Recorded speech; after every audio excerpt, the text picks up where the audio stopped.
Good morning from Washington, D.C. This is Khalid Jahshan at Arab Center, Washington.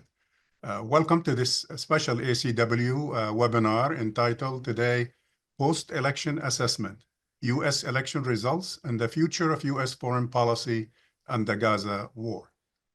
The results of the November 5th, 2024 presidential election in the United States, as we all know, have been called, and electoral votes will be formally counted by Congress on January 6, 2025, after, of course, the conventional customary certification by individual states.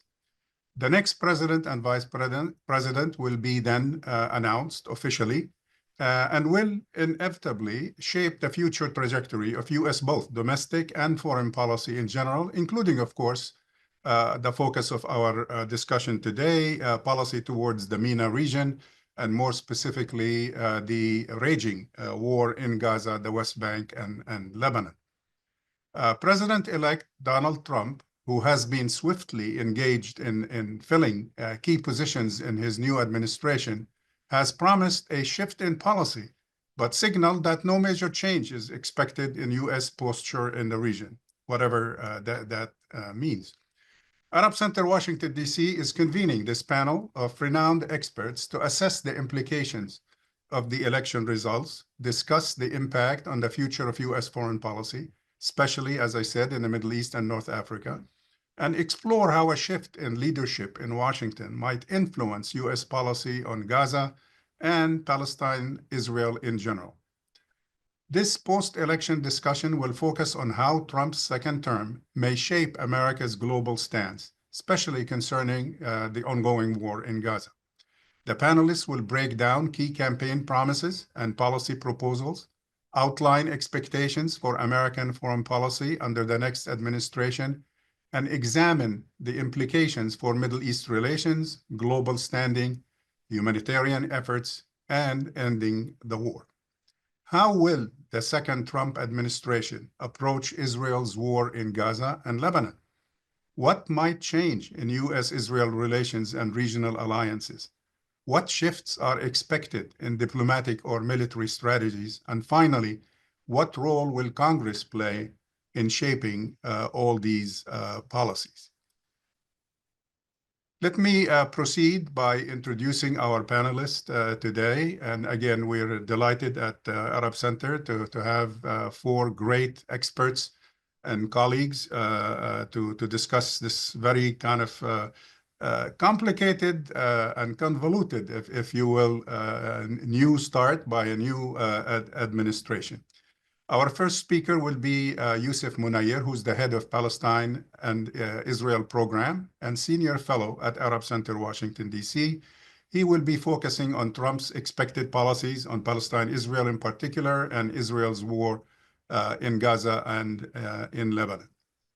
After Yousef, Sarah Leah Whitson, executive director of Dawn, will be focusing on Trump's stances on human rights, authoritarianism, international law, the UN system, and the global order.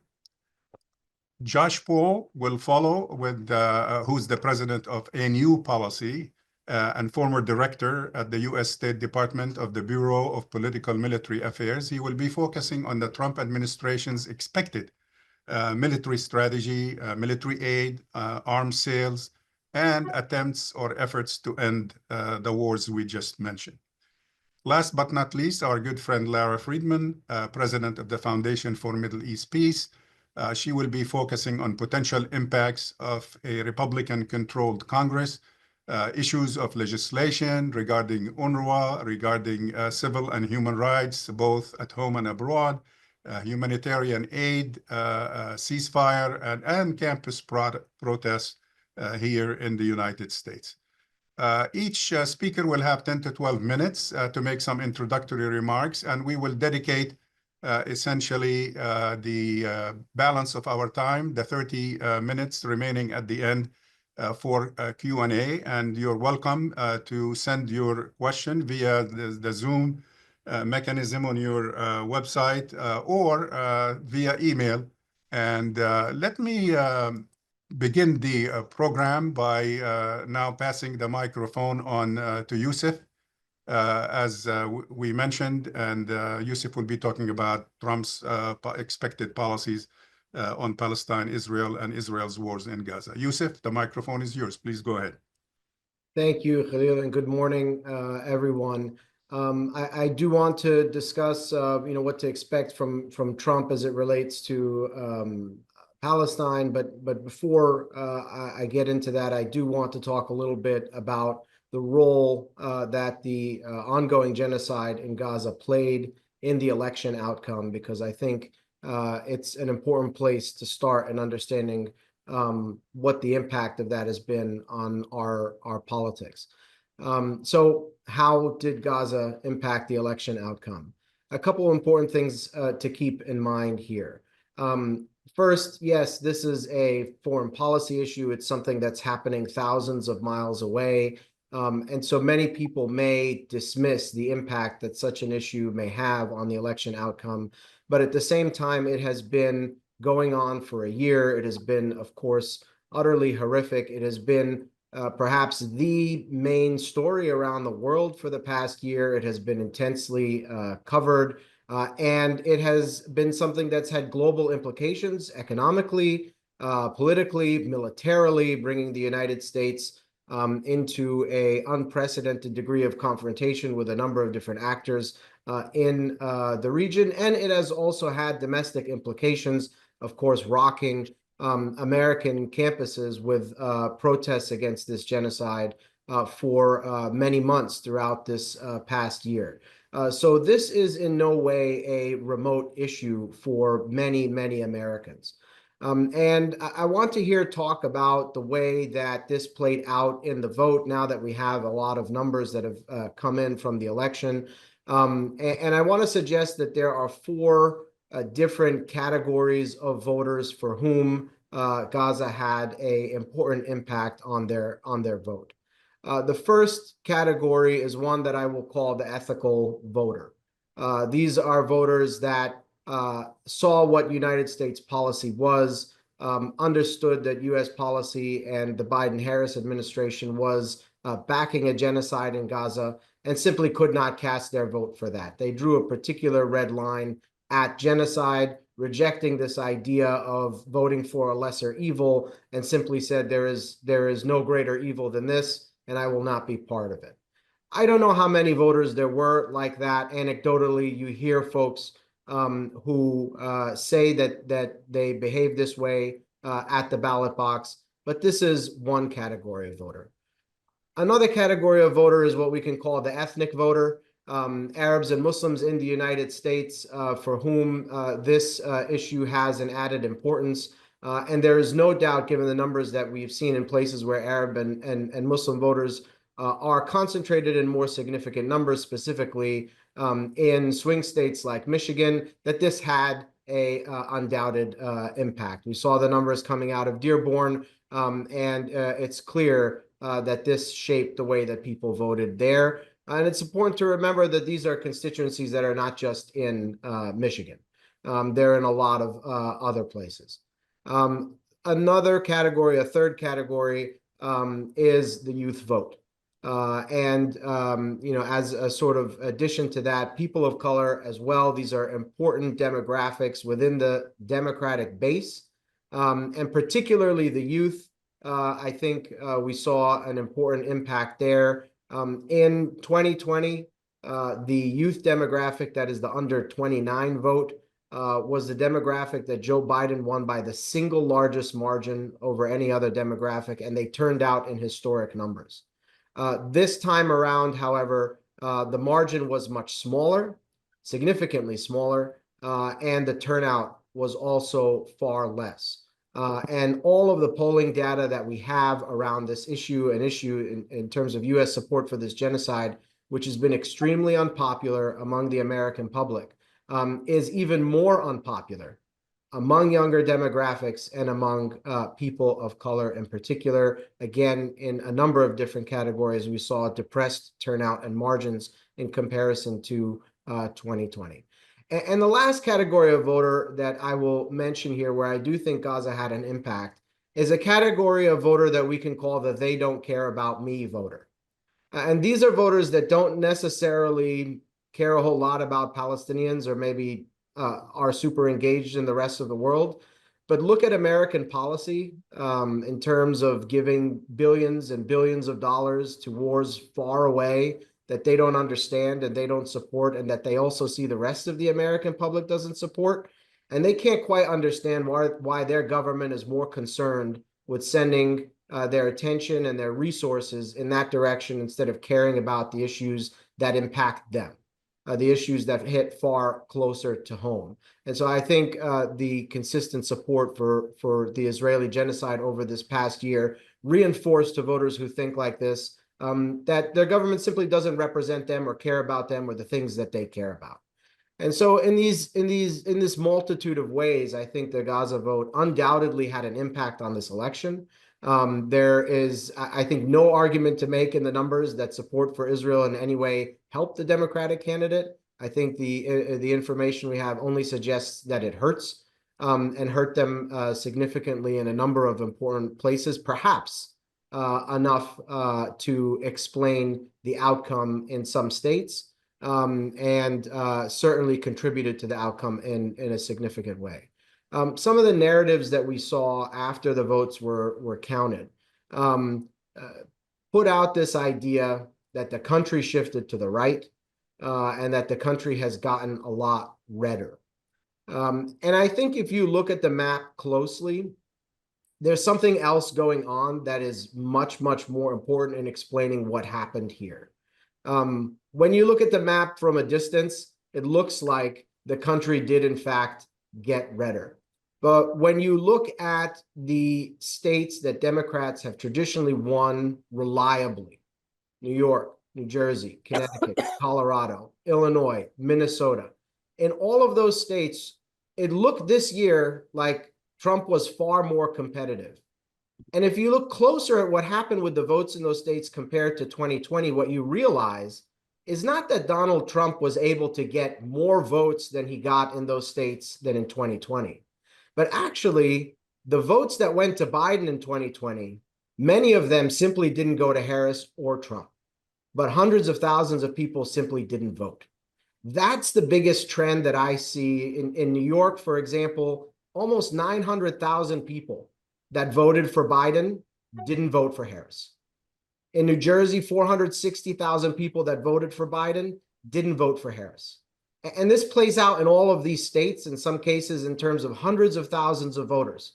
In some of these states, Trump added a little bit to his vote share, and in some states, he lost in the vote share compared to what he was able to bring out in 2020. But it was the disillusionment of many voters with both parties that seems to have kept them away from the polls, or kept them away at least for voting for president. And I think that Gaza had something to do with that trend as well.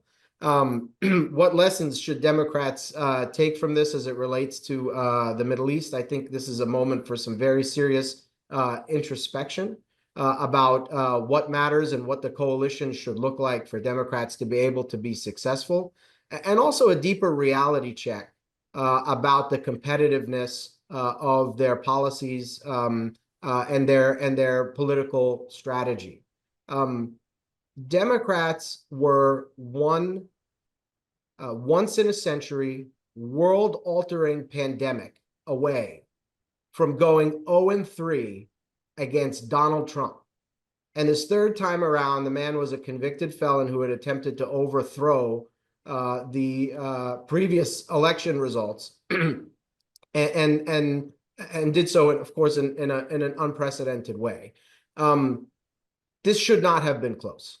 It should not be close. And yet it was. And I think one part of the answer here is that many people are rejecting the system and rejecting both of the choices that they have because of issues that don't seem to make it onto the radar of political strategists. What to expect from Trump on the Middle East? Oh boy. I think the main takeaway here, to be honest with you, is that Netanyahu is going to remain in the driver's seat of much of the outcomes in Palestine and Israel and in much of the region. The United States will continue to put gas in that car. That's been the policy under Biden. although he's attempted to try to mask that with certain domestic audiences precisely because they knew that this would be an issue in the election. But that's been the policy nonetheless. And I think that's going to continue to be the case under Trump. Where I think it will be interesting, and this is a real question that I'm not exactly sure how it will play out. If Trump keeps Netanyahu in the driver's seat, what happens when Netanyahu drives that car in the direction of direct and significant U.S. confrontation with Iran? This will go against the principles that Trump ran on, if you believe that Trump has principles of not engaging in these endless wars and going in this direction of wasteful and unsuccessful military engagements in the region. That said, the people around Trump that he's putting around him are going to be pushing for such an outcome. And Trump, of course, is not beholden to re-election at this stage.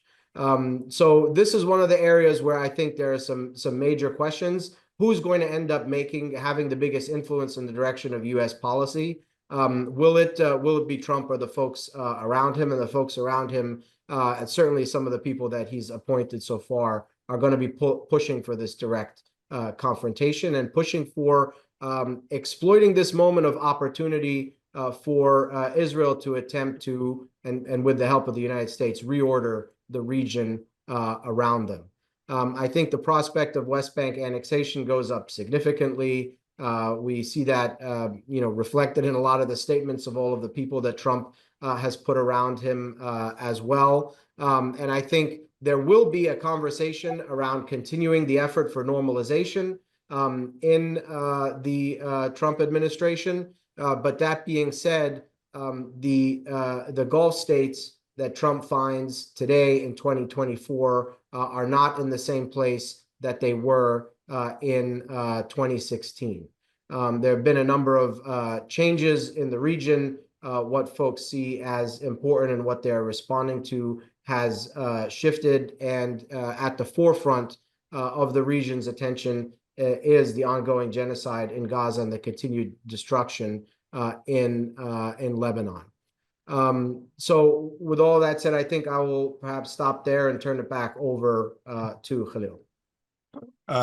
Thank you, Yousef. Appreciate that. Our next speaker would be Sarah Leah Whitson, Executive Director of Dawn. Sarah, you got 12 minutes. Hi there, everyone, and thanks for organizing this, Khalil. My focus today will be on Trump's foreign policy, expected foreign policy, minus Israel, because I think Yousef has covered a lot of that, and I know that Lara will also address a lot of the issues that interplay in the United States and Israel, domestic and foreign policy combined. In a recent article I wrote before the election, I argued that there will, in fact, be little difference between Trump and Biden administrations in U.S. foreign policy in the Middle East, particularly if we take out Israel-Palestine, where, as Yousef has mentioned, I expect Trump will go much further in facilitating Israeli depopulation and annexation of the West Bank. It really will remain to be seen how the personality interplays will impact what I think will otherwise be a very systematic and deliberate effort to move towards annexation. But really, the similarity of Democrats and Republicans over many decades, not just Biden and Trump, is, I think, a result of two factors that influence the administrations of both parties. One is an ideological commitment to U.S. primacy, and there is something that we put in the baby's milk in the United States here, such that everybody who works in the administrations, Republican and Democrat, have a belief that the United States must be the hegemonic military controller of the Middle East in particular. And I think that shapes their approach and understanding to all of the issues, really, in the region in terms of US policy.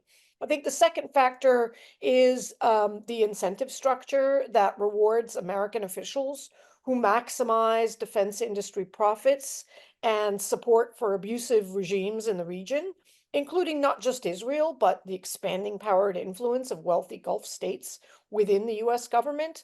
I think these two factors are the reason why Saudi Arabia, for example, went from pariah to patron under the Biden administration in just a few short years, why Biden resumed arms sales to Saudi Arabia, why he made unconditional arms gifts to Egypt, not just Israel, why he prioritized the Abraham Accords as the centerpiece of his Middle East policies, borrowed from the Trump administration, and why both administrations offer the most common justification for their policies that, well, if the US doesn't sell weapons or cater to abusive regimes, then China or Russia will. See the ideological commitment to US primacy that trumps everything else. It's worth clarifying with respect to human rights that while the Biden administration, at least initially, started out with rhetoric about human rights and democracy, and some of you will remember the ill-fated democracy summit that the Biden administration launched, bemoaning the existential threats to democracies around the world. I think we can fairly conclude now that that was indeed purely rhetoric. Not with Egypt, not with Saudi, not with UAE, not with Bahrain has human rights factored one iota into Biden administration's policies. And hence, of course, the abandonment of the Democracy Summit. So overall, I don't see any significant change on Trump foreign policy in the Middle East, but I think on the margins, there'll be some differences, which I'll review here. First of all, armed conflict with Iran. If we take Trump at his word that he doesn't want a broader war in the region, and certainly not war with Iran, we may expect that he will, in fact, deter Israel from continuing to bring the United States into direct confrontation with Iran. So while I don't think Trump is going to pursue any new nuclear agreement or re-enter the JCPOA, he's actually said that he wants to consider lifting sanctions on Iran, given the negative impact these sanctions are having on oil prices. And he's also said he wants to make a deal with Iran. What conditions would Trump want to impose for such a deal? Nuclear development, of course. I assume that as with some of the ideas floated about tearing Syria away from Iran, they may try to tear Iran away from Hezbollah and even from expressing any rhetorical support for Hamas. Will he try to peel off Iran's support for Palestine in opposition to Israeli policies, a la even an Abraham Accords for Iran? We shall see if they attempt that, but certainly some of the people that he's put in his administration, very strong Iran hawks, will probably put the brakes on some of his otherwise creative efforts at deal making. The Saudi security agreement is another area where I expect that Trump will continue to push forward. Less for less is what Saudis have floated, i.e. a deal one-on-one with the United States, excluding any normalization with Israel. And I think Trump will try to pursue this unless he gets overambitious, encouraged maybe by Kushner and Friedman, and tries to reach some kind of a grand deal yet again, although we see what happens to efforts at grand deals in the dustbin of history, most recently the little trash can of the Biden administration. So, here I think Kushner and Friedman will continue to oppose delinking a security agreement with Saudi from normalization with Israel, but Trump may be too practical to accept this kind of a grand deal. And I think one thing to consider is that a standalone with Saudi Arabia could actually have the effect of isolating Israel, in that Israel will now have little to offer Saudi Arabia to normalize with it or enter into a peace agreement with it if Saudi already gets the reward it was supposed to get for normalizing with Israel, and that is a security agreement with the United States. Certainly, Trump will demand greater concessions for the United States in exchange for a security agreement, a one-on-one agreement with Saudi Arabia, not just a nuclear plant, probably some kind of exclusive terms for arms purchases, and even some kind of a payment or investment scheme for the US security policy, kind of like paying your annual insurance premiums, in this case, paying annual insurance premiums to the US security forces that defend the Saudi regime. I think we can expect Egypt military aid to continue without any regard for human rights, following on the precedent set by the Biden administration to remove all human rights conditionality from the $1.3 billion military gift to Egypt.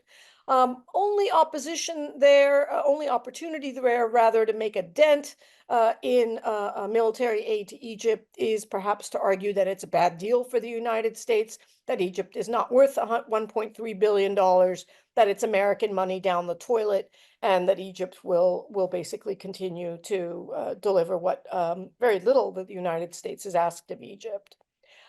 International law is not a concern for Trump, and he has zero regard for human rights or the international rules-based order.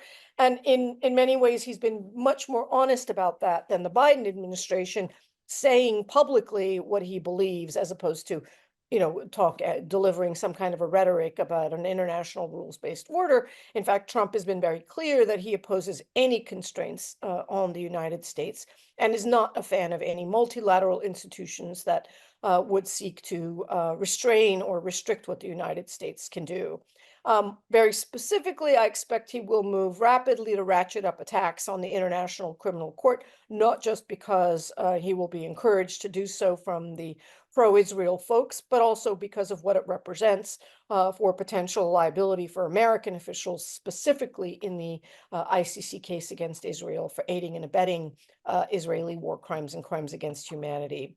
I expect he will also add to the little Biden trash bin the reforms that the Biden administration has recently announced for UN Security Council reform to expand permanent member states with, for example, a rotating Africa seat.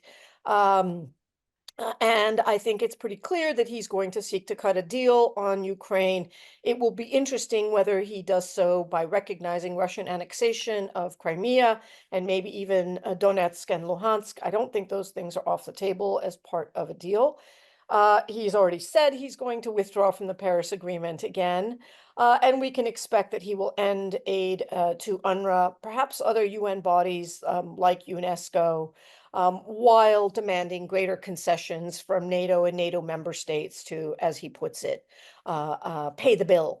So I think these are some of the things that we can expect that will certainly have downstream effects in terms of attacks on multilateral agencies, international courts of justice, the few mechanisms we have to try to deter some of the abuses that we've witnessed over the past year in Gaza and Lebanon.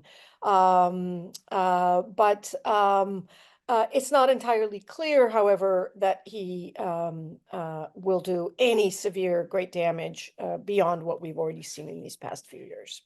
I'll pause there. I hope I'm within my time and look forward to the discussion. Perfect. You are within your time. Thank you very much for your comprehensive presentation. And now we move to Josh Paul. Again, Josh, you have 12 minutes, and hopefully you will help us understand the new administration's expected kind of military strategy based on your own kind of professional career focusing on arms sales and so on. Yeah, thank you, Khalil. Thank you to the Arab Center, DC. So maybe it's helpful to start by looking back. The previous Trump administration, its defense and security policy was defined by its contradictions, which were a function of the competing camps that existed within the new Republican coalition that had been driven by President Trump, and I think which continue within the current context, right? So on the one hand, again, looking back, you had hawks like Mike Pompeo and John Bolton, On the other hand, you had voices from within the Washington consensus, like Jim Mattis or Mark Esper. And then you had the much more transactionalist president himself, who proved keen to make deals and avoid, for the most part, direct military confrontation, even while using rhetoric that was often inflammatory, particularly towards Iran and towards China. I don't think that those tensions have been resolved. Certainly, there's been nothing approaching a true foreign policy debate during the election cycle that would provide any sort of a reliable read on where President Trump will go. So I think it might be helpful to just look at a couple of overall trends, and then I do want to speak specifically to the Middle East.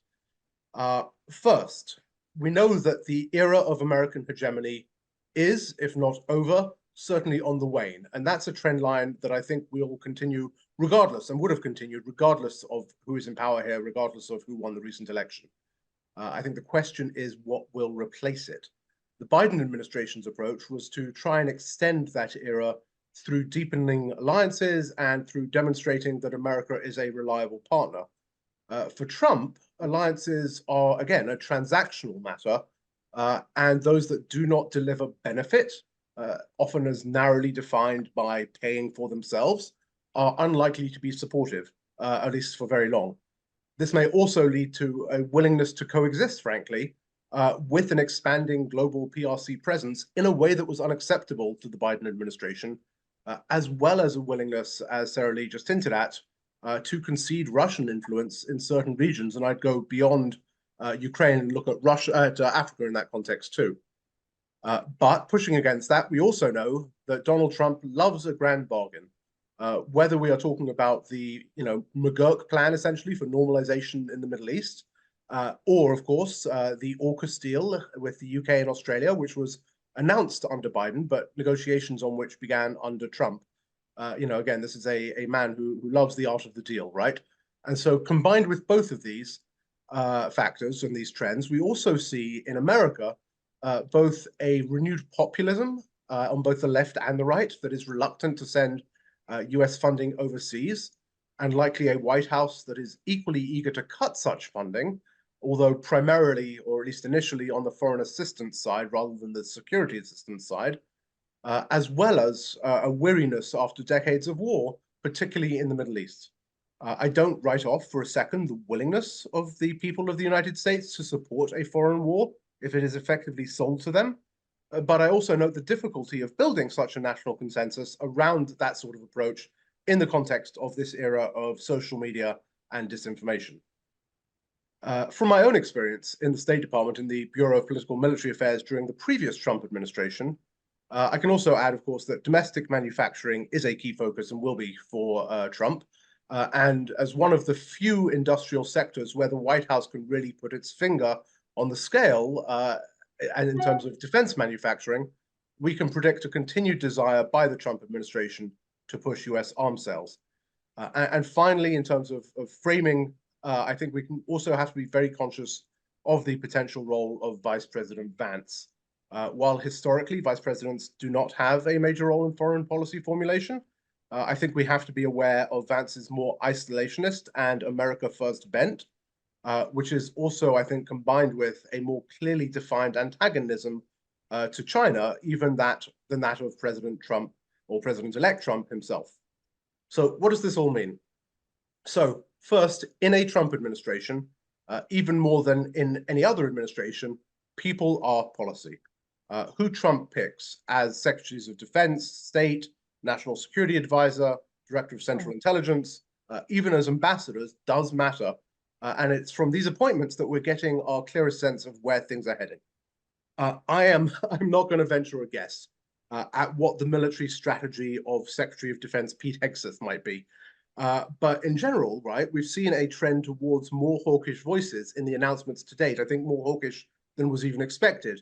Although it's worth noting that the Rubio nomination at Secretary of State hasn't been officially confirmed by the Trump team yet. But of course, lower level appointments also matter.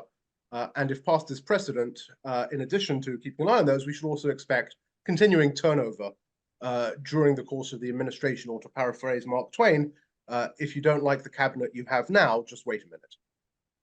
Secondly, in addition to personnel, transactionalism defines relations not only with adversaries, but also with partners.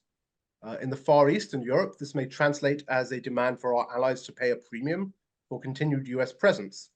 In the Middle East, it may mean turning a blind eye to civilian harm and to regional conflict if becoming involved is not in the more narrowly defined US interest, while the US will also, I think, continue to play outside the rules of normative warfare, which is to say, as we saw under the previous Trump administration, a willingness to lean into commando raids, drone strikes, but less willingness, probably, and of course this is, we'll see, but less willingness to deploy major force presence.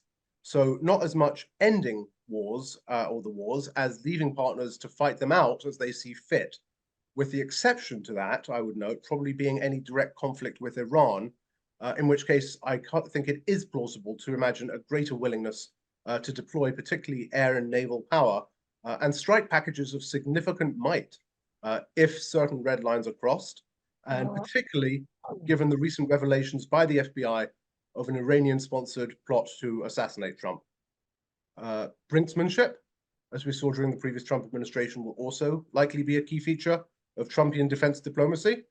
And I would also expect arms sales will continue to be a major factor in many US relationships, with Trump using partners' willingness to buy US arms as a measure of their transactional value. For instance, I expect the United Arab Emirates F-35 sale, which has sat in abeyance since it was notified to Congress in the final months of the Trump administration, to likely move forward very early in this administration as an early win. On security assistance, by which I mean US funding for arms transfers, I think that's a tougher question. While it's almost certain that Trump will slash, if not end, such assistance for Ukraine, I wouldn't expect any cuts for Israel. The upcoming 2026 negotiations for a new 10-year US-Israel security assistance MOU will actually be a fascinating test here of the balance within the administration between the unhappiness with which Trump considers signing a 10-year agreement to send tens of billions of dollars overseas in the midst of a midterm cycle versus the broader Republican desire to stand with Israel. My guess would be that even there, however, even in the Israel context, Trump will want something to show for the investment, but what that ends up being is anyone's guess. On the defense production side, while continued growth of defense budgets is likely, and investment in munitions production is particularly, frankly, urgent, given the impact of US support to Ukraine and Israel on our own stockpiles, offshoring of some production will likely occur, despite Trump's commitment to rebuilding American manufacturing. And I would not be surprised to see a deepening defense industrial and technical industrial relationship between the US, Israel, and advanced manufacturing economies around the world, including in the Middle East. In this way, I expect the Trump administration to represent continuity with US involvement in the Middle East and support for both Israel and for most, but I should stress not all, Arab partners, but also a ceding of regional policy and regional influence back to the region, whether that region is Europe, the Far East, or the Middle East. And finally, just coming to Gaza in particular, circling back to the point I made in opening about the influences on Trump when it comes to policymaking, I think if you collect the voices here in Washington, Rubio, Grinnell, Friedman, Kushner, that Trump listens to, and those in the region, Mohammed bin Salman, Mohammed bin Zayed, al-Sisi, they share a couple of common perspectives. First, around the desire to see both Iran and the Ikhwan, including Hamas, utterly disempowered. And second, a desire to get Palestine out of the headlines so they can return to a business and interest-based agenda. As such, it's quite possible we will see a swift but firm, and I want to emphasize how dark that word firm can be, end to the current operations in Gaza, resulting in a framework that extends military, including Israeli, but possibly Arab, or even private military control for the foreseeable future. The West Bank is a bit tougher. It's hard to imagine a rolling back of the current escalation of settler violence, but that escalation, of course, poses a problem for the Arab monarchies, including particularly the stability of Jordan. But that doesn't mean it won't happen, of course, and indeed there might actually be regional actors beyond Israel who would actually benefit, or at least be in a position to benefit, from that sort of escalation in the West Bank. In conclusion, all of this is to say, I think that we will be going into a more fractured and perilous world under any new administration. The difference under a Trump administration will be the unpredictability of the US response to crises. This will increase the likelihood of gambling and risk-taking by both partners and adversaries alike. Sometimes this may result in unexpected bargains. Sometimes it will result in chaos. What that means for Palestine, let alone Ukraine, Taiwan, or the Korean Peninsula, is unclear. And I think as a general matter, I would bet on the side of those who are already empowered over those who are currently weak. But I do suspect that one way or another, we will find ourselves in a rather different world in 4 years than we are today. Thank you. Thank you, Josh. Appreciate that. I was particularly intrigued by the choice you gave us and within the new administration between bargains versus chaos. And it's going to be, yes, tough. So fasten your seatbelts, ladies and gentlemen. It's not going to be an easy period. Let's move now to Lara Friedman. Lara, thank you so much for the great work you guys do at the foundation, particularly on legislation pertaining to the Middle East in general. So we would appreciate hearing your analysis of the new administration, and particularly in light of its trifecta victory in a way. I mean, it's not firmed up yet, but it's getting there, it seems. That it will have full control of the executive and legislative branches of government. What do you expect? Thanks, Khalil, and thanks for organizing this event. I appreciate the interventions of my colleagues on the panel. I don't have anything particularly optimistic to say. I'll just dive right in. I'm of the foreign policy analyst category that says believe people when they tell you who they are, what they intend to do, particularly when they have power. And I also believe that the best predictor of future behavior is past behavior. So I don't think we're going into this administration and with Congress with a great deal of uncertainty of what the intent will be. I was asked to talk specifically about legislation and UNRWA and all those things. I'm just going to jump in here. I think that the first point that has to be made, and I'm sure this will be no surprise to some people who are listening, is things are terrible already. Let's be clear. We've had 4 years with a Democrat in the White House and Democratic control of the Senate. And the bottom line is that for 4 years, Democrats in Congress, not every single one, but the vast majority. And I'll also say the legacy Jewish organizations that they listen to that are considered more progressive, like the ADL, and many of the non-Jewish organizations that engage and tell them what they should do and what's right or wrong, they've all been terrible on these issues. And that dates back before October 7th, but since October 7th, that is the defining characteristic. It's terrible. I think it's useful to point out, coming out of the Biden administration, we've seen Democrats in Congress show no courage in defending UNRWA. We have a case of outright humanitarian catastrophe in Gaza, expanding into the West Bank with economic catastrophe. And Democrats in Congress not only failed to defend UNRWA, they largely joined with Republicans in effectively now destroying what is the lifeline of the Palestinian people. And clearly the motivation behind that for the people trying to destroy UNRWA has always been not about fighting terrorism, it's about ending the refugee issue. We'll get to that in a second, how Trump works on that.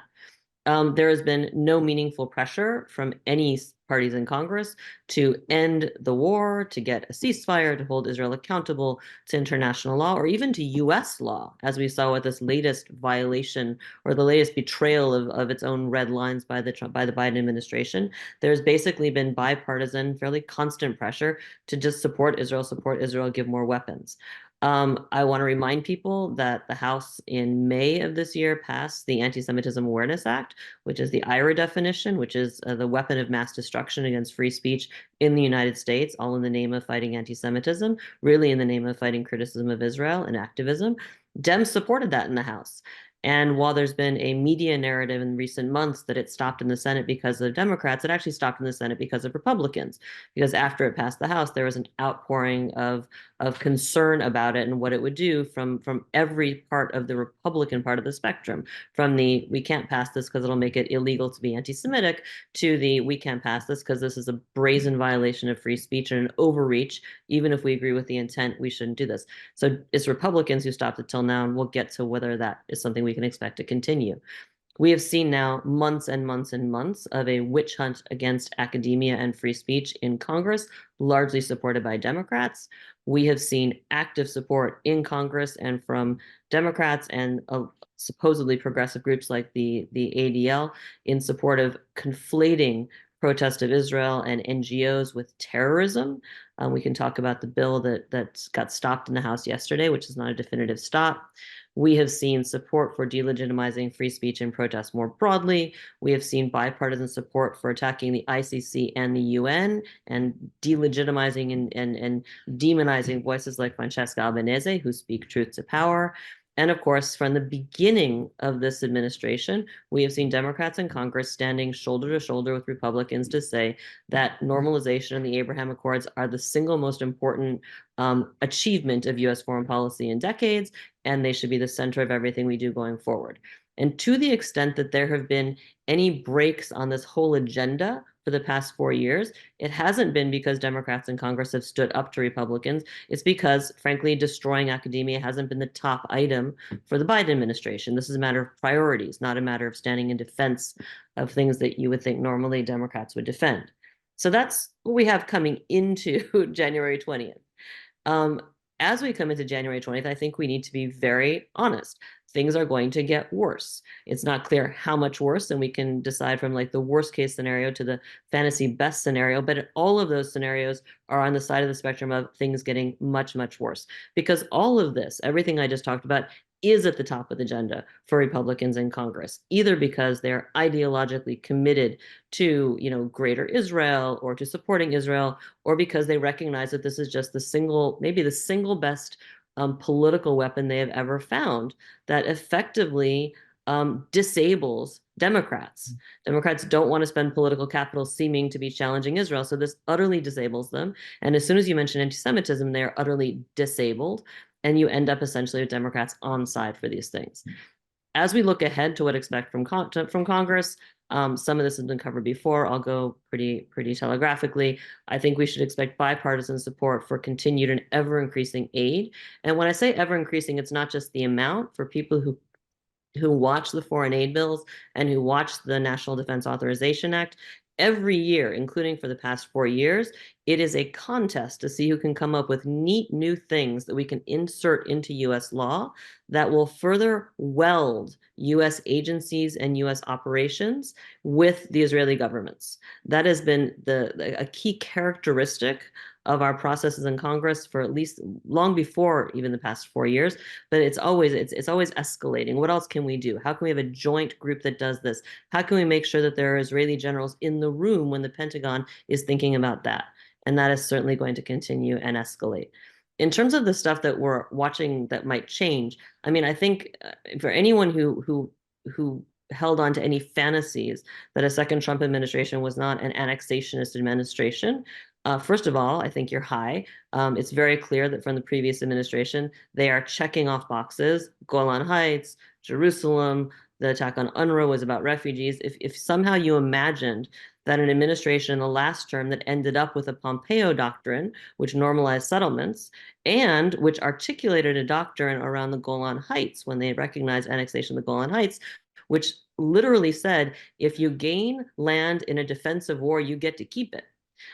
If you think that administration isn't then going to get on board with what is a clear Israeli agenda of keeping the West Bank, keeping all or most of the Gaza Strip, and potentially keeping part of Lebanon, then I've got a bridge to sell you. But even if you thought that, the nomination of Mr. Huckabee to be the ambassador, who's already out in the Israeli news saying, yes, of course, annexation is possible under the Trump administration, I think that's really settled.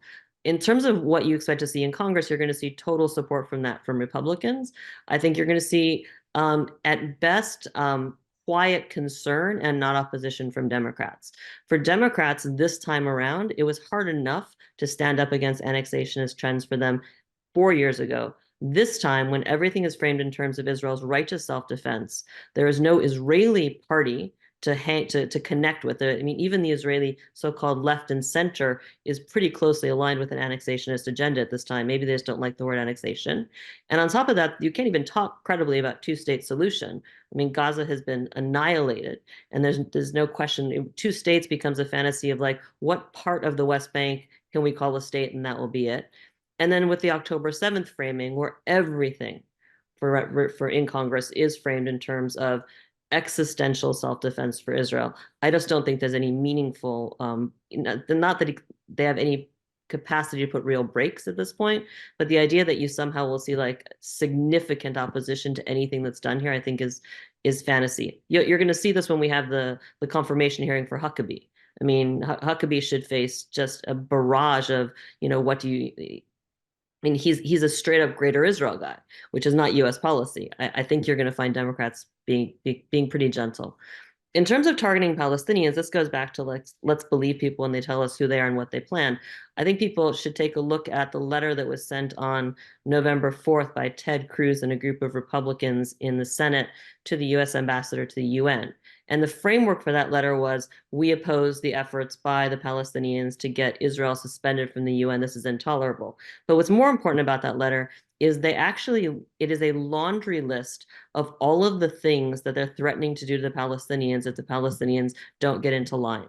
And I think we should just pay attention. And I'm going to read it very quickly, or read through it. They are talking about downgrading cooperation with the PA, as if there is any at this point, really, ending assistance to the West Bank and Gaza, terminating all Palestinian-related offices across the entirety of the U.S. government, including anything to do with the Palestinians in Jerusalem at the Office of Palestinian Affairs, curtailing diplomatic, economic, security engagements between American and Palestinian officials, targeting anti-terrorism waivers that still are needed because in the peace process, starting with the peace process era, there's never been a single piece of anti-Palestinian legislation that has ever been rescinded. They just give waivers. So on paper, you still have all of these barriers based on anti-terrorism claims. So they're going to make sure that all of those waivers and licenses are ended and expand American anti-terrorism sanctions to include third parties. So that means anyone who deals with Palestinians. Seek to impose binding restrictions on the movement of Palestinian officials at the UN, like they do with the Iranians and the Cubans. Freeze transactions related to funds controlled by the PA and PLO within the US jurisdiction. That means we're going to start seizing their funds like we do with Iran.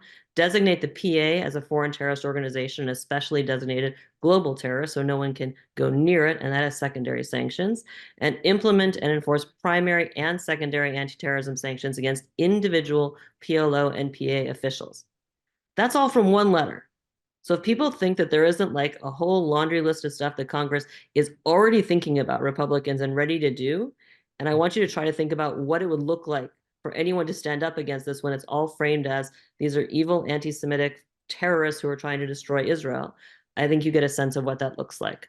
On UNRWA, Trump already went against UNRWA in his first term. I think you'd have to be delusional to think it's not going to happen again. I think it's important to mention in his first term, despite the effort to rewrite history, it was not about terrorism. They never mentioned terrorism. There it was about we don't want to pay the bills and they're inefficient and they're prolonging the refugee issue, whatever. Now they've got terrorism.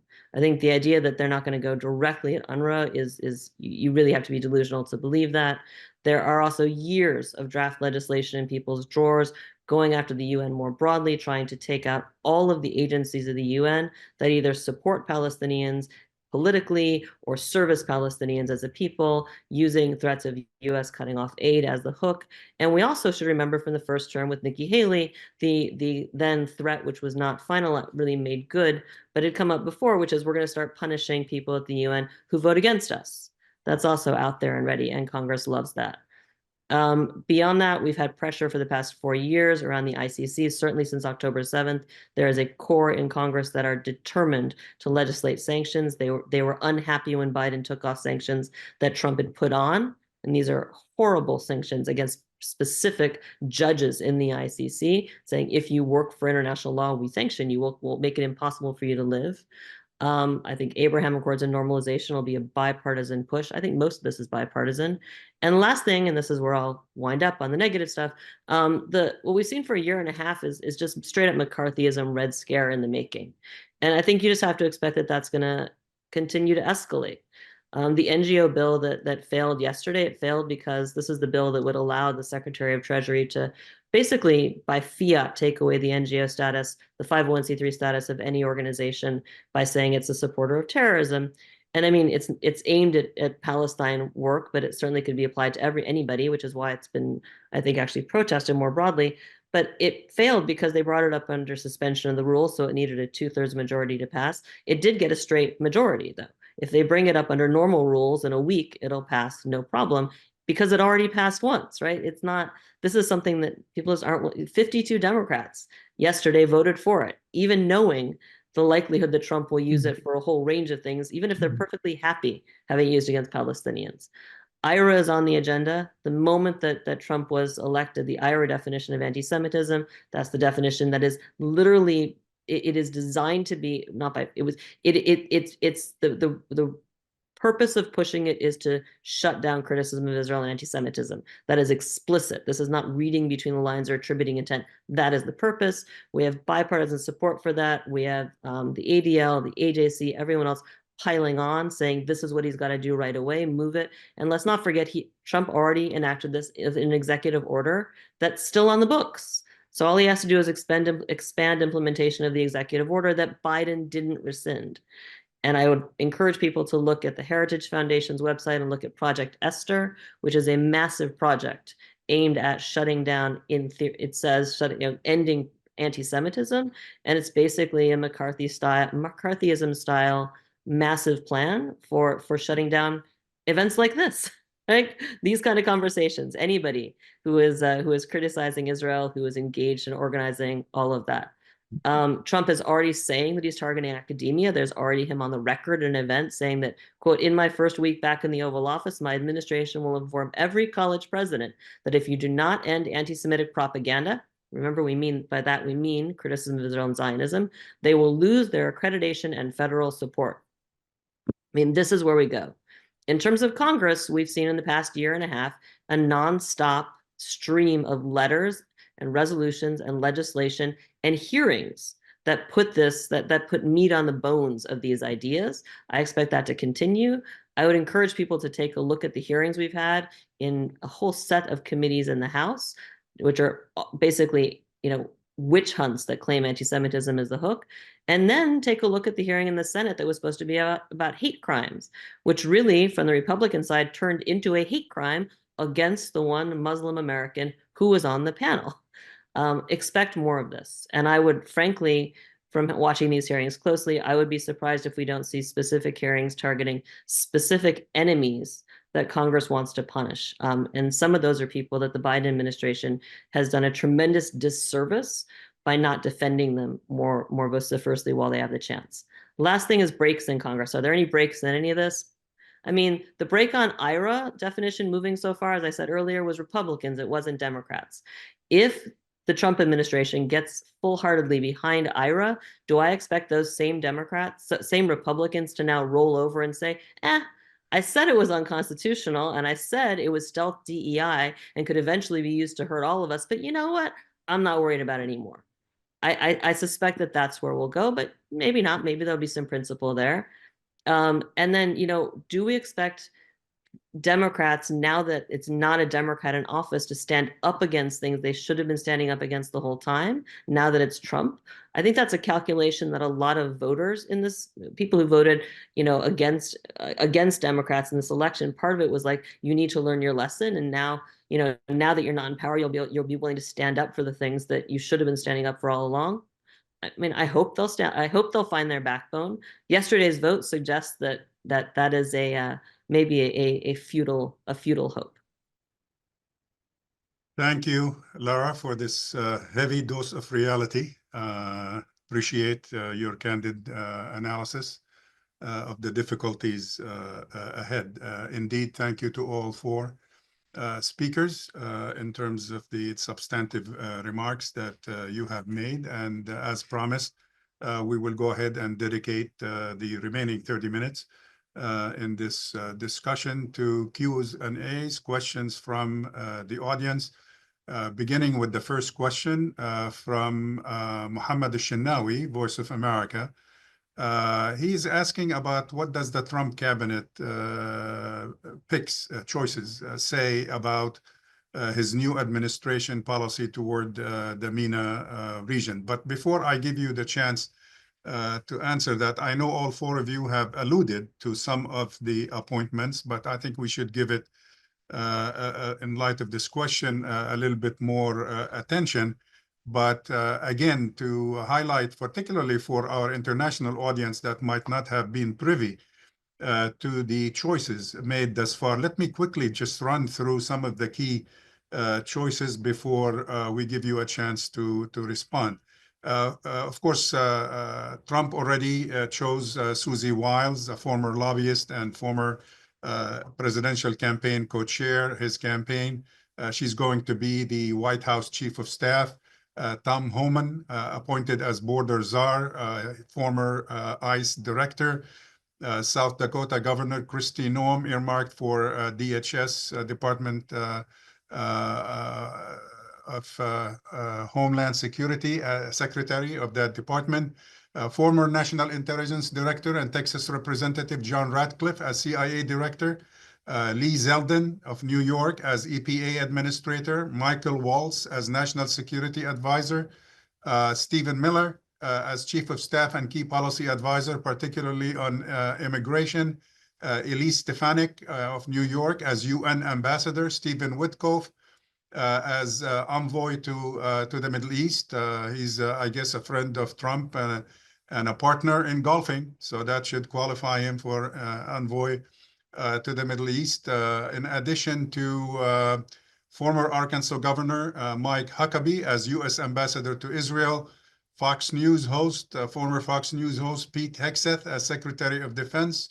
And Trump is leaning toward, it looks like, the appointment of Marco Rubio of Florida as Secretary of State, and has mentioned on several occasions Robert Kennedy as a prominent player in shaping national health policy in the United States. That's not a complete list, but that's the list as of this morning in looking at it. And basically, Mohammed would like, let me start with Josh, since you mentioned kind of a catchy phrase that individuals are policy in a way. They do reflect policy trends. Let me start with you on this. What does this list mean to you when you look at it in total?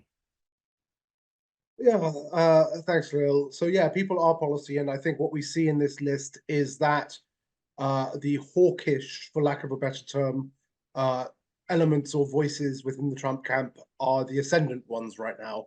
I want to again caveat that doesn't mean that they will be the ascendant ones forever. But you know, I think we're very clear on where people like U.S. Ambassador to the UN, Elise Stefanik, for example, are on both U.S. foreign policy towards Israel-Palestine, as well as a lot of the civil rights issues that Lara spoke to. And, you know, of course, U.S. Ambassador to the UN historically has often been, although not always, a cabinet level position. I don't know whether it will be in this context, but that's, you know, a clear indicator. I think, you know, there are a couple of more nuanced voices in there. One of them is National Security Advisor Waltz, who is certainly very hawkish on China, but has also been quite forthright in his support for Ukraine. And, you know, having worked with him when I was in the State Department, I think, you know, has the opportunity to be a voice of somewhat reason, and I say that within the broader context, of course, but is not necessarily the firebrand that a John Bolton, or for that matter, Elise Stefanik might be. But that said, this is clearly a jump to the right that is very much out of line with a lot of the commitments and a lot of the language that was coming out of the Trump campaign in its last days. And so I think, you know, there is, again, this bent towards militarism and this bent towards brinksmanship.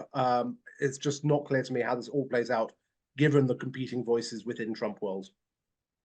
Thank you, Josh. Would anybody else like to comment on the list and its impact on particularly the issues that you have raised in your presentations? I mean, I will. I mean, Go ahead. not for nothing, if you look at the Israeli and Jewish media, which is something I read every day, they're celebrating every one of these picks. These are pro-Israel hawks. They are absolutely seen as on side. It's being framed as reassuring for those on the pro-Israel side who are concerned about, isolationist tendencies that Trump might have expressed or the people around Trump might have expressed. This is seen as a set so far, a set of appointments that send a clear message that when it comes to anything related to Israel, this is going to be exactly what Israel wants in a cabinet. And I agree with Josh. I mean, that doesn't mean this is the cabinet forever, and it doesn't mean that there aren't some potentially mitigating issues. But, I mean, Elise Stefanik, I don't think, Israel is necessarily her number one issue at the UN. But when you take the person who came, her rise to fame, her rise to this position is grounded in her attacks in Congress on anybody who is supportive of Palestinians, their lives, their rights, their voices. That's her claim to fame. That's what made her political career here. And she's coming into a UN where, I mean, even the Biden administration, to a great extent, treated defense of Israel at the UN as their top priority. So to imagine it otherwise, I think is just I think people need to be realistic. Every one of these people, including Waltz, those who care about Israel from the right certainly are going through every statement that's been made since October 7th. And someone like Waltz shows up as someone who is solidly hawkish, doesn't support ceasefire, came out wishing that Israel had attacked deeper and more resources inside Iran. I mean, I don't think so far there has not been a single appointment where supporters of the hardest line on Israel have seen it as something of concern. Can I just jump Thank in here you. really quick? Yeah, Yousef, yeah, go ahead. Khalil, I mean, I think there's definitely these two wings, Josh, that you mentioned. The folks who want to be more isolationist, and then that have that sort of perspective within the MAGA movement, and then what seems to be a different group of people that are being appointed to positions now in Trump's cabinet. I think it's important to keep in mind the role of political contributions for the Trump campaign and in our politics in general. In this last cycle, the top 7 biggest givers in our political system all gave to Republicans. We're talking about people that gave somewhere in the neighborhood of $100 million or up. And several of those figures, Richard Uihlein, Miriam Adelson, Ken Griffin, Jeffrey Az, Paul Singer, these are all major philanthropists in the pro-Israel space and the right-wing pro-Israel space in the United States. That I think helps you get some influence in shaping what kind of government you helped bring about through these political contributions. So these are not folks that are MAGA world isolationists, right? And there aren't any MAGA world isolationists that I can identify given hundreds of millions of dollars to the Trump campaign. So while those voices are part of the movement, probably more at the grassroots level of it, in the spaces where you have the greatest influence over shaping policy and selecting personnel, it's folks with a very different perspective. Thank you, Yousef. Case in point, just to illustrate your last point, is again choosing a philanthropist, quote unquote, a donor, in other words, to the campaign as Stephen Witkoff, whose qualification is a successful real estate investor in New York, to be our envoy to the Middle East. I think it speaks basically for itself. Again, thank you. Let me go to Sarah Leah Whitson. We have a question for you from Marta Gutenberg. Will the pronouncements made or at the summit in Riyadh, the Arab League and OIC, the Organization of Islamic Conference, would that have any effect at all on U.S. actions in light of this transition to a new government? In the sense that some people in the media said that the whole summit was basically had one man as target for their statements, and that's Trump. Will that register at all? It may. I mean, we are in an interesting situation where we now have to turn to Mohammed bin Salman and, kiss his ring and beg him to rein in Trump and rein in Israel to stop the genocide. Because if you look at the region, the only counter lever on everything you've just heard in the past hour from the cabinet picks and the donors who will otherwise control the Trump administration, specifically with respect to Israel, will be the Gulf states in terms of the power and influence they might have to impact Trump's decision making, to threaten, for example, to take their business elsewhere, which is how we started down the path of this Saudi security agreement, and so forth. So it may, and we may well see a battle playing out in this regard, but that only depends on the mood and appetite of MBS and MBZ and other governments in the region with the buying power to have influence with the Trump administration to make Palestine a priority for themselves, to make the non-annexation of the West Bank where they are going to use up their political capital. And unfortunately, we've also seen their willingness to make deals with Israel if the price is good enough. Morocco got recognition of Western Sahara, and UAE was supposed to get these fighter jets, and Saudi Arabia has a whole list of things that it could be rewarded with for accepting Israel, which will also mean basically backing off of Israel. So it is, mind-bogglingly depressing to think that we are, as civil society, so weak, so powerless, and really these outcomes are going to be determined by oligarchs, billionaires, sociopathic princes and kings, and so forth. It's a very, very depressing picture. I'm sorry. I hate to say that, but it is. Thanks, Sarah. John Anderson, fellow former U.S. Foreign Service officer, reminds us of all the destruction that has taken place in Gaza, rendering it into an unlivable piece of real estate, probably for many years, and attempts being made directly and indirectly to relocate, if you will, or expel Palestinians to third countries and what have you, and seeking international support, if you will, in the guise of, or under the guise of humanitarian support to facilitate that, maybe pay for it. Is this legal under international law? Can this effort succeed in assuring that the relocated or expelled Palestinians have no right to return? Will the U.S. Under the new administration and fellow allies like in the Arab world, Gulf countries, agree to such terms? Yeah, thank you. I'll take a stab. I'm sure others will have things to say. Sure. I mean, look, the attack on the right to return is fundamental to understanding the attacks on UNRWA, right? The idea that the Palestinian diaspora, the Palestinian right to return is somehow perpetuated by the maintenance of the organizations that serve Palestinian refugees is just one aspect here. I think it is very clear that the current Israeli government and any foreseeable Israeli government does not see a one-state solution, does not see a right to return, in all likelihood intends to annex what remains of the West Bank and East Jerusalem.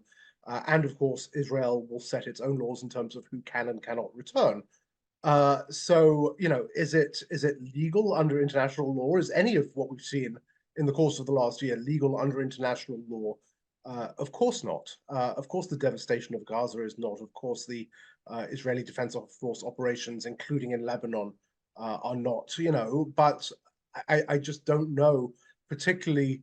Well, I'm not even going to say particularly when you have an administration coming in that doesn't respect international law, because the administration that's going out has not shown any great inclination to respect international law either. I do think that this is, as it is in many cases, the Palestinian issue is important not only on its own merits, but because it is a leading indicator of where international law is going, of where US domestic civil rights are going, of where the rights of refugees around the world and peoples around the world are going. And none of those are heading in a good direction. Lara, a question from Basim Maliki. Is there a role for the media? I know you referred earlier to following up the media, as we all do, Arab media, Hebrew media, language media, US and European media, and so on. Is there a role for the media to play in holding a new administration like the Trump administration accountable to both US and international law in the context that Josh just referred to? Yeah, it's a fair question. I think the starting point, really building on what Josh said, I don't think this administration or the outgoing administration cares about international law. I mean, they don't. When the Biden administration is unwilling to hold Israel accountable to its own, to US law, and frankly, I've said for years for people who said, well, we can use the Leahy law and that'll force them. I think that if we ever try to hold, if an administration ever tries to hold Israel accountable to US law, I think Congress will just change the law, frankly, but it's worth trying. But, you know, look, I'm going to say that media is better now on Palestine than it has been at any time in my lifetime.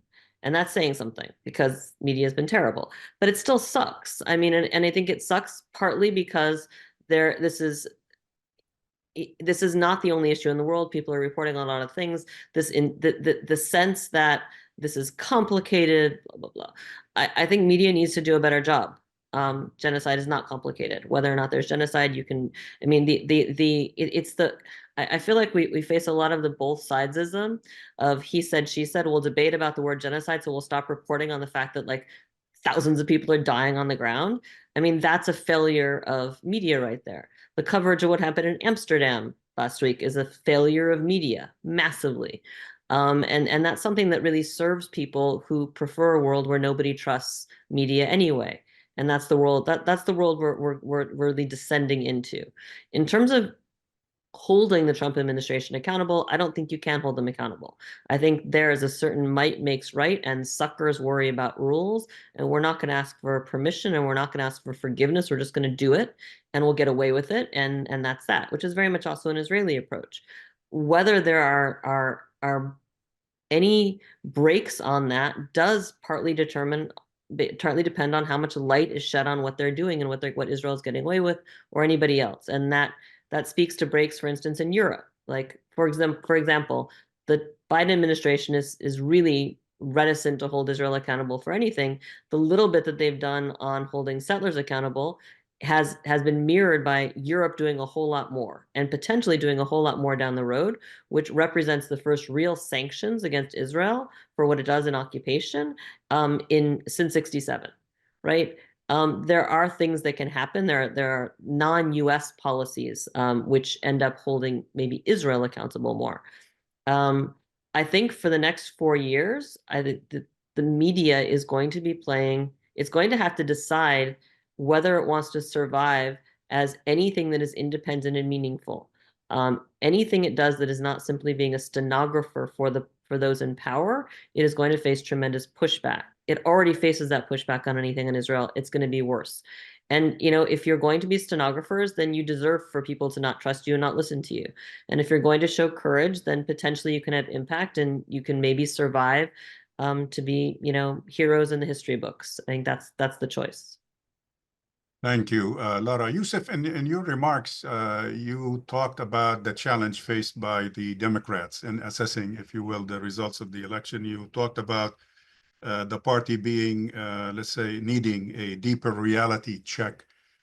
Justin Alexander asks, is there any sign that the Democrats are owning, if you will, the extent to which their policies on the Middle East lost them significant numbers of votes? And could that really realistically spur them to change in the future in light of the results of the last week's election? Yeah, I mean, as of right now, no, there aren't any signs that that's really happening. I do think there are going to be a lot more conversations about this moving forward because, this is a real problem for Democrats. Not just the Israel policy piece of it, but the fact that their national strategy is not working. And it's also not just working at the presidential level, but at the state level, and now they've lost both houses of Congress. And the Trump campaigns that we've seen, 3 of them now, each iteration has gotten more voters. So he got more voters in 2020 than he got in 2016. He got more in 2024 than he got in 2020. And the plan that they put together to try to beat him obviously did not work. And there's a lot of shifts going on as well in terms of the coalitions. For the first time in a very, very long time, Democrats ended up winning more of the richest Americans, and Trump won more of the poorest Americans. Again, this is a Republican Party whose platform is focused on ensuring that the richest Americans are going to get more benefits from the government. But it's the majority of poorer Americans who are voting for Trump, and richer Americans who are voting for the Democrats. So there's a lot of problems with the approach that really needs to have a good hard look. There's no signs just yet that they're actually doing an honest assessment, but those conversations are going to continue. And the Palestine piece of this is only going to become a bigger piece of it, I believe. What we've seen over the past year is going to impact millions of people for a long time to come.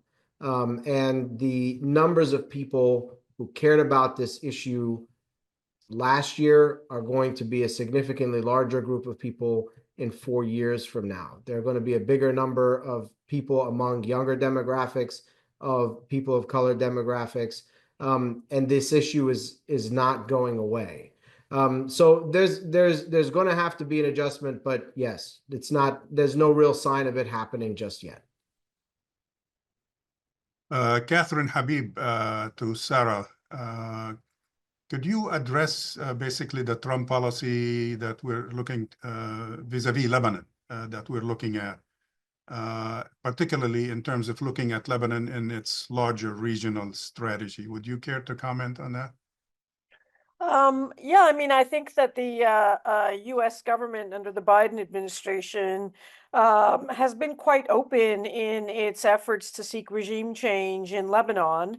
And it's which again sort of flies in the face of the statements that Jake Sullivan made about having a newfound humility of trying to reshape countries in the region and intervene directly in their governance. That seems to be forgotten because they sensed a quote unquote opportunity for pushing regime change in Lebanon. I don't think it's going to be successful. I doubt that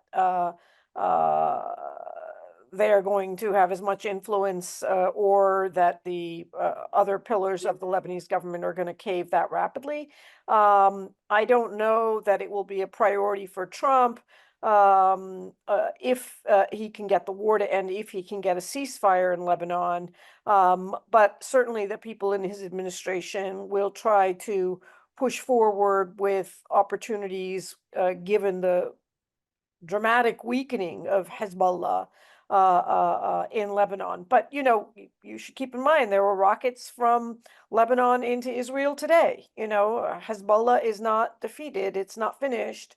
And the reality is there are a very large segment of the Lebanese population that may not like Hezbollah's role inside the country, but do appreciate the support it's showing, some kind of resistance, some kind of opposition to the atrocities in Gaza. So it's complicated.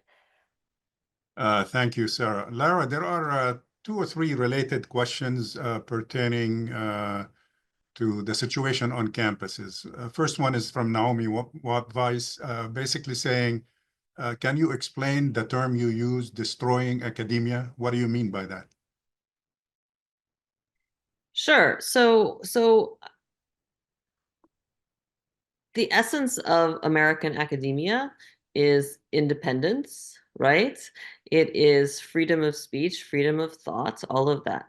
What we have been seeing with the past 4 years, and it's not really about Israel. We have seen a backlash. Part of it is the backlash against so-called wokeism and politically correctness and DEI. We have seen a backlash from the right, which says academia is ruining our children, particularly higher education, which is, they will argue, overrepresented with liberal professors and liberal ideas that they are brainwashing our kids with. And by the way, this assault is now really expanded to K through 12 as well. It's not just higher education, but higher education is the main focus. Since October 7th, we have seen a proliferation of lawsuits. We have seen a proliferation of Title VI complaints. We have seen a proliferation of hearings and letters and things from Congress. I track all of this. I actually have a table on our website. You can look at this and just follow it for yourself. The bottom line message of all of these attacks is academia cannot be trusted. And this is part of a broader framework. And I'm not attributing any kind of conspiratorial sense. There is a clear agenda item which says this is bad. Academia, particularly higher education, it stands today, is bad for America. It's teaching kids to be un-American, to not support American values. It's teaching them to question history. It's teaching them to hate themselves, all of that. And what we've seen, particularly since October 7th, is that where there may have been some difficulty in getting broader pickup of those arguments and in mobilizing in Congress against academia in general, when you make it about allegedly fighting anti-Semitism, it suddenly has a whole different it becomes a tenacious sort of approach. It becomes much easier to sell and easier to get bipartisan support for and easier to get the media to pick up. I would point people to the recent report from the House Education and Workforce Committee, a long report about anti-Semitism in higher education, which has been reported pretty wide and far as if it is a serious and non-partisan, non-ideological report, when basically the whole thing starts and ends with criticism of Israel and criticism of Zionism is unacceptable, and we are calling it anti-Semitism. And by doing that, we now have a hook to say that all of academia is rotten and needs to be fixed. And that's where we are today. And Democrats have not in any significant way stood up against this. The ADL and groups like that have added to it. And we're going into a Trump administration with tremendous momentum around the idea that there needs to be a national reckoning with academia in general and higher education in particular, so that it does not ruin our country, and that the tip of the number one issue that exemplifies this is anti-Semitism. And by anti-Semitism, again, they don't mean hatred of Jews or Judaism or threats or discrimination against Jews because they are Jewish. They mean criticism of Israel, protests for Palestinian lives and rights, which is framed as making all Jews uncomfortable, which includes the invisibilization, the invisibilizing of the Jews on campus who absolutely don't agree with this, of which there are many, and saying that because of this, this violates the fundamental values of even progressives who say you can't discriminate based on national origin or religion and all of that, and that we have to have a cleaning. There has to be a house cleaning of all U.S. academia. Maybe some people feel that is not the destruction of academia, but the rebirth of academia. I'm sure there are many people who would use a different word, but we're using, whether you see it as positive or negative, I see it as negative, they see it as positive. Fundamentally, it is about eradicating the way that academia works in the present and replacing it with something where there are much clearer guide rails on what is permitted and not permitted in terms of learning, in terms of thought, in terms of teaching, in terms of speech, and in terms of activism. Thank you, Lara. Unfortunately, this is going to be the last question we have to entertain or have a chance to entertain this morning. There are tons of other questions to our participants. I'm sure we could spend the next hour or two trying to answer all these questions. But my gratitude and thanks to all 4 speakers for their excellent presentations and their generosity in taking time out of their busy schedules to be with us today and to answer your questions. Thank you to several hundred people who have joined us today here at home in the States and abroad, particularly the Middle East and Europe. We appreciate your participation in the program. Arab Center is in touch. We invite you to also stay in touch with us. Again, thank you and good day to all.